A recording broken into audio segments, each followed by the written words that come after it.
สั่นฉันรู้ว่าเธอไม่ต้องการทำให้เรื่องของเราลงเอยแบบนี้ถึงแม้ว่ามันลำบากใจเธอก็ต้องไปอยู่ดี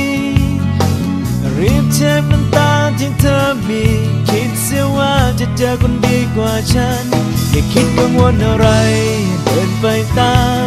ที่เธอฝันฉันอยู่ตรงนี้ได้ไม่ต้องเป็นห่วงกันเมื่อก่อนไม่มีใครฉันก็เคยผ่านมาเธอพบคนที่ใช่ก็ไปดีเธอนะ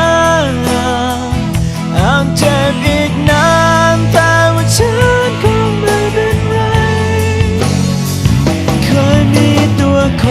นเดียวก็แค่มีเท่าเดิมก็แค่ไม่เหลือใคร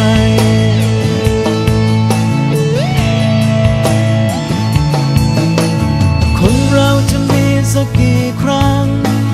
ได้เดินบนทางที่ตรงใจเธอเจอมันแล้วก็ก้าวไปเธอเลือกได้อะไรที่ดีกว่ากันอย่าคิดกังวลอะไรเดินไปตามที่เธอฝัน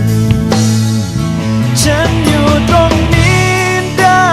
ไม่ต้องเป็นห่วงกันเมื่อก่อนไม่มีใครฉันก็เคยผ่านมาเธอพบคนที่ใช่ก็ไปดีเธอนะอาจเจ็บอีกนานแต่ว่าฉันคงไม่เป็นไรเคยมีตัวคนเดียวก็แค่มีเท่าเดิมก็แค่ไม่เหลือใคร